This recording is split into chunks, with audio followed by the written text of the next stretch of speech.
On va traiter le sujet qui avait été évoqué la semaine dernière par Ghislain. Dans l'implémentation de la machine data, on avait utilisé un pattern observer et Ghislain avait résumé le truc en disant Olivier avait fait son truc et ça marchait. Bon, alors dans Olivier a fait son truc, on va revenir sur le sujet et ça nous emmène assez loin dans ce qu'il y a dans Swift 3. En partant d'un pattern assez simple qui n'est pas très compliqué à comprendre. L'idée de l'observer, c'est faire du découplage. On a un objet qui est observable, qui se fait observer par un observer. C'est comme un peu la délégation, mais avec plusieurs délégués. Ce qui est intéressant, c'est que l'observable ne connaît ne connaît pas les gens qui l'observent. Donc comme observable, par exemple, on peut mettre un view controller qui observe les modifications comme observable, on peut mettre le modèle, pardon, et comme observeur, un view controller qui observe les modifications du modèle. Et évidemment, le modèle n'a aucune connaissance du view controller. C'est ça qu'on cherche à voir en termes de découplage. Alors la façon dont on le fait traditionnellement en Objective-C, c'est l'objet qui veut se faire observer, qui envoie des notifications dans Notification Center. Donc là, je suis slide 3. L'observeur qui veut recevoir les informations, il s'enregistre auprès du Notification Center sur une notification par nom et par qui est l'objet qui me les envoie. Les informations qu'on veut faire transiter sont dans le user info de la NS notification. Le user info, c'est un dictionnaire, donc on met un petit peu ce qu'on veut. En Swift 3, on peut faire exactement la même chose. Donc ça, c'est ce que va vous proposer le migrateur de code de Xcode. Pourquoi j'ose dire que c'est pas Swifty parce qu'il n'y a pas de vérification des types à la compilation. Quand on dit on passe les informations, le payload, donc l'information intéressante dans le user info, qui est un dictionnaire, il n'y a pas de vérification de type. Il n'y a pas de vérification que l'information est là ou pas. Dans un dictionnaire, s'il manque une entrée, ça ne change rien à la vie du dictionnaire, l'entrée n'est pas là, donc la valeur n'est pas là. Et ça se vérifie au runtime, ça c'est Objective-C, très bien. Swift, il dit si l'info est là ou pas là, ça fait partie des éléments que je suis capable de vérifier à la compilation. On ne peut pas mettre dans un dictionnaire tous les types qu'on appelle pure Swift. Grosso modo, on va avoir les enums, les structs, on ne peut pas les wrapper dedans. Et donc tout ce qui n'a pas d'équivalent en Objective-C ne fonctionne pas dans une NS notification. Et on a le problème que si l'observer est désalloué alors qu'il est toujours enregistré dans le NS Notification Center, et ben on crache. Ça, c'est le bug typique. Du coup, je vous propose de construire un observer. Alors j'ai fait un playground que je mettrai sur Bitbucket qui permet d'avoir le code source. Donc, slide 8, là on voit un peu de code. Qu'est-ce qu'il y a dans la structure des objets? Premièrement, on a l'observable, donc c'est l'objet qu'on veut observer. J'ai mis des états juste pour lui faire varier certains attributs. Mais ce qui va nous intéresser, c'est qu'à un moment donné, il nous retourne une liste d'observeurs. On peut lui rajouter un observeur et retirer un observeur. Le code qui est un exemple, il dit quand on change l'état de mon observable, alors j'appelle tous mes observeurs avec la méthode qui était définie en haut. Une méthode, les observeurs doivent implémenter un protocole observer, où on passe en paramètre un enum qui est ici. Donc ça, c'est typiquement quelque chose qu'on ne pourrait pas faire avec une notification. Et l'enum, on est sûr qu'elle est là et qu'elle a une de ces valeurs-là. Elle ne peut pas être nulle. La valeur ne peut pas être indéfinie. Donc ça, c'est tous les intérêts du Swift. Et on sait explicitement ce qu'on a. Ça évite de se gourer dans ce qu'on attend et d'avoir un contrat contrat d'API qui est facile à vérifier, et notamment Swift le vérifie à la compilation. Dans l'idée, tu mets ce que tu veux comme type de structure ou... Là, c'est state, mais ça pourrait être autre chose. Ah bah oui, non, ça c'est juste pour que mon observable... cette partie-là, là-haut, elle n'a rien à voir avec le pattern observer. Elle est juste là pour que mon objet, sur cette méthode-là, il se passe quelque chose qu'on va voir dans les observables. Dans les observeurs, pardon. Donc il nous reste 3 méthodes à coder. Une fonction privée qui nous retourne la liste des observeurs. Une fonction, on ajoute un observeur, une fonction, on le retire. Jusque-là, vous me suivez? Question. Est-ce que sur la fonction observers, tu peux pas mettre une computed property? Si, mais ça change juste que quand tu l'appelles, tu n'as pas les parenthèses. Ça change strictement rien conceptuellement. En plus, la fonction est privée, donc c'est vraiment un détail interne à cette classe. Bon, si je prends une approche assez naïve, je dis que mes observeurs, c'est un tableau d'observeurs. Un tableau au sens array Swift. Je rajoute un élément à la fin du tableau. Et la fonction lister les observeurs, elle est native, c'est j'accède à mon tableau. Retirer un observeur, là c'est un peu plus compliqué parce qu'il faut trouver le bon. Étant donné qu'on est sur un protocole qui n'est égal à, enfin qui n'est pas équatable, qui n'est pas hachable, qui n'est rien du tout, donc le pur Swift de base, la seule solution qu'on a, c'est de trouver l'index de l'objet dans le tableau et retirer l'objet à cet index-là. Vous me suivez? Là, j'ai mis un petit zoom sur le message d'erreur. Ce code, il ne compile pas parce que quand je dis je veux trouver l'index, j'itère dans le tableau, élément par élément, et j'essaye de trouver un élément qui est égal à l'observeur que je veux retirer. Tu peux pas faire de l'égal-égal sur l'observeur. Et donc, on ne peut pas faire de égal-égal parce que le protocole n'est pas équatable. Vous me suivez? Donc, on va rendre l'observeur équatable. Équatable, c'est-à-dire qu'il existe une opération d'égalité qui retourne un booléen, étant donné deux observeurs, est-ce que ce sont les mêmes? On pense que c'est bon, mais là, il y a une subtilité dans Swift qui est détaillée, qui fera l'objet d'une présentation complète, mais qui consiste à... Donc, le message d'erreur que vous avez, c'est protocol observer can only be used as a generic constraint because it has self or associated type, je sais pas quoi. Donc il y a toute une discussion sur Stack Overflow. Si je fais le résumé, il y a deux types de protocoles en Swift. Il y a le protocole tout bête qu'on connaît et un protocole avec des types associés. Quand on utilise self dans un protocole, on est implicitement passé sur un protocole avec un type associé, donc qui s'appelle un path, c'est un petit nom, et équatable utilise self. Donc ce genre de problème, ce genre d'erreur où vous mettez un tableau de protocole en disant je suis une abstraction, etc., vous l'aurez tout le temps.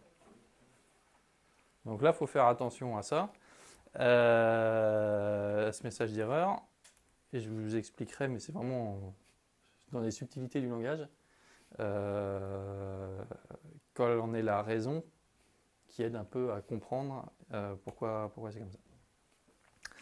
Donc si on ne peut pas définir d'égalité sur nos observeurs, l'étape d'après, c'est de dire je vais regarder leur adresse mémoire.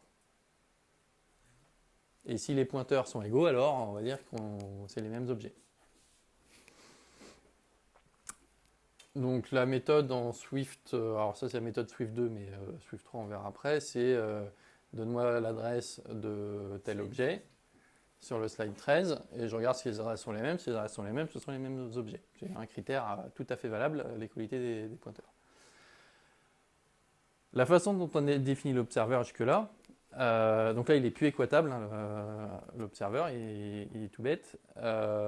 Les protocoles peuvent être appliqués à des structs ou à des classes.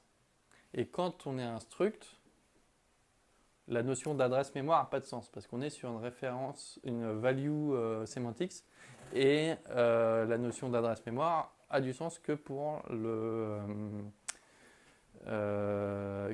la référence sémantique, c'est-à-dire ce qu'on a toujours connu, c'est-à-dire les objets sont des pointeurs, etc. Les values semantics, c'est sur la stack, etc. Donc, la façon de dire que ce protocole observer ne s'applique qu'à des classes, c'est-à-dire que des éléments, des objets Swift qui ont une sémantique par référence, c'est de mettre, dire que protocole observer hérite de classe ou de AnyObject, ça c'est pareil. Donc en faisant ça, on peut accéder aux adresses mémoire. Donc ça, c'est la notation slide 14 Swift 3, qui est un peu plus compliqué, mais bon, c'est comme ça. Et comparer les pointeurs. Là, on a un observeur qui compile et qui fonctionne. Mais il ne fonctionne pas pour les structs. Il ne fonctionne pas pour les structs, mais de toute façon, il n'y a pas de sens à avoir un struct qui est observeur d'autre chose. Donc là, on hérite des classes versus Equatable tout à l'heure. Equatable, on ne pouvait pas en hériter pour une raison obscure. Pour une raison que, au moment, on n'a pas le droit de faire un tableau de protocoles D'abstract en fait. de protocoles qui ont des pattes. Les pattes étant une interface ou un truc Qui est, alors, les pattes, c'est les protocoles pour lesquels on définit un type associé, ouais, mais générique. Donc, qui est générique. Mais en fait, c'est au moment où tu implémentes ce protocole-là, tu dis quel est mon type associé. Et le problème c'est un keyword dans le langage, associated type, un truc comme ça. Et donc lui, il ne sait pas quelle classe est associée. Donc il ne sait pas le layout mémoire des trucs, etc. Donc tu peux faire un tableau d'objets concrets qui implémentent un protocole, mais tu ne peux pas faire un tableau, un arrêt de pattes. Le seul truc qui est compliqué et qui est très piégeux, c'est pour ça que j'insiste sur le sujet, c'est que dès qu'on est équatable, on est patte. Et quand on est patte, on est emmerdé. Et alors là, hein? Un AnyObject n'est pas équatable. Non. Parce que équatable, c'est pas une notion de égalité, c'est pas une égalité de pointeur. C'est une égalité au sens, est-ce que mes objets contiennent les mêmes valeurs? C'est le sens equals en Java. Ça veut dire que tu peux utiliser l'opérateur égal-égal. L'égal-égal qui ne fait pas une vérification d'adresse mémoire, qui fait une vérification de ce qu'il y a dans les objets. Donc, les objets peuvent avoir des adresses mémoire différentes, mais être les mêmes. Et en général, c'est pas ce que tu veux. Dans notre mode de pensée, à nous, de développeurs, en général, on dit c'est les mêmes objets, c'est les mêmes pointeurs. Donc la plupart du temps, le équatable, tu n'en as pas forcément besoin. Où il est fourni. Enfin, de cette En manière-là. Java, tu fais souvent des equals. Non, mais de cette manière-là. Avec cet usage-là. Dans le cas de l'observer, c'est vraiment le pointeur. C'est pas, tu peux avoir deux vues contrôleurs qui ont exactement les mêmes paramètres, qui seraient equals, qui sont exactement les mêmes, mais vu que c'est deux pointeurs différents, tu veux bien en avoir deux différents dans le tableau, quoi. Donc, qu'est-ce qui se passe, qu'est-ce qui ne va pas avec ce code? Alors, un, il n'est pas moche, et deux, effectivement, on a créé un return cycle en faisant ça, qui conduit à une memory leak, dans le sens où on a les deux objets, l'observer et l'observable, qui ont chacun une référence forte l'une vers l'autre. Et ça, c'est des objets qui vont jamais être désalloués. Donc pour éviter d'avoir des références fortes, on va stocker des références faibles au niveau de l'observer. Donc en Swift, pattern de base, c'est ce qu'il appelle boxer ma valeur dans un autre objet qui a, lui, qui maintient un pointeur faible vers un lien faible vers la valeur que je vais stocker. Donc on aurait au final un tableau de référence faible. Ça ne marche pas pour le beau message d'erreur using observer as a concrete type conforming badadadada. Parce que si on met que ça, le Swift ne sait pas faire le static dispatch. Donc Swift, il y a deux façons pour appeler les méthodes. Il y a le statique, c'est-à-dire qu'il sait à l'exécution, il sait à la compilation quelle méthode va être appelée, soit le dynamique. Dynamique, c'est je vois à l'exécution quelle gueule a mon objet et de quelle classe concrète il implémente. Et j'appelle la méthode correspondante. Observer, c'est pas un type, c'est pas une classe concrète, c'est un protocole. Donc on ne peut pas utiliser le static dispatch, donc il faut passer en mode dispatch dynamique pour éviter cette erreur de compilation. Donc le mot-clé magique pour passer en dispatch dynamique, c'est @Objective-C sur le slide 19. Et au début, tout a l'air magique. Pourquoi tout a l'air magique? Parce qu'on revient dans le mode de dispatch d'Objective-C. Donc tout marche comme on a l'habitude. Le seul problème, c'est qu'on ne peut pas passer nos paramètres qui n'ont pas d'équivalent Objective-C. Donc notre état, qui est un enum, n'a pas d'équivalent Objective-C. Donc on constate une autre vieille erreur en disant que ok, mon protocole observer, maintenant il est en Objective-C, donc il va passer en dynamic dispatch. Donc le message qu'on a vu avant, on force le compilo à passer en mode dynamique, donc il verra en runtime quelle est l'instance concrète. Mais on ne peut plus passer les paramètres bien typés comme on veut. Donc là, on a l'impression de tourner un peu en rond. Alors, bon, si on va sur Stack Overflow, on va voir qu'il y a un NS-Hashtable Weak Object qui existe, qui est dans Foundation. Et là, on a le même problème, c'est-à-dire que le type est un type NS-Hashtable, c'est un générique, mais il lui faut, au moment où on l'instancie,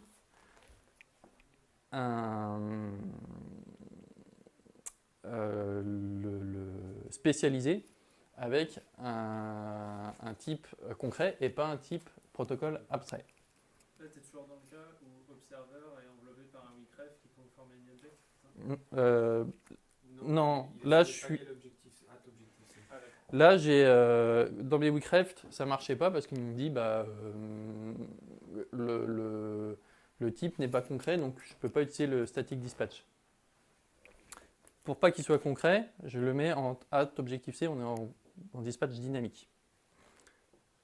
Ça ne marche pas parce que les valeurs des enums, je ne peux plus les passer en paramètres de ma méthode, et c'est ce que je voulais faire au début. Je lis la doc et je trouve NS-Hashtable, qui me permet, avec le constructeur WeakObjects, de me donner un tableau qu'on appelle un weak container, c'est-à-dire que c'est un tableau qui va stocker des références faibles, mais pas des weakref comme tout à l'heure. C'est juste le même concept, mais une implémentation différente. Et là, on a le même problème, c'est-à-dire que dans la spécialisation des types génériques, ça ne marche pas avec les protocoles abstraits, ça marche qu'avec les types concrets. Donc ça veut dire que si j'avais un view controller, je ne sais pas, Toto View Controller qui implémente Observer, je pourrais mettre un NS-Hashtable de Toto View Controller. Il n'y aura aucun problème. Type concret. Type abstrait, là, ça ne marche pas. Là, ton type Observer, il hérite quand même de AnyObject. De AnyObject, oui. Mais il est abstrait quand même. On peut résoudre le problème en mettant @Objective-C sur le protocole, mais on retombe dans le même écueil du slide précédent, qui est ouais. Donc le trick, il est de forcer le compilo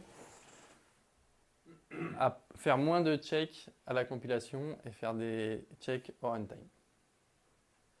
Donc grosso modo, on crée une classe qui est un weak set qui contient une weak hashtable en slide 21, merci. On réimplémente les trois méthodes, donc add, remove et removal. et on fait le cast au runtime. C'est-à-dire que si l'objet qu'on veut lui mettre n'est pas un objet comme il faut, ça pètera au runtime et pas à la compilation. Tu utilises quand même HTML. Bah, tu fais un wrapper quoi, pour... On va faire un wrapper. Et une fois qu'on a fait ça, on a notre observable qui a ses observeurs dans le bookset, un add et un remove to be.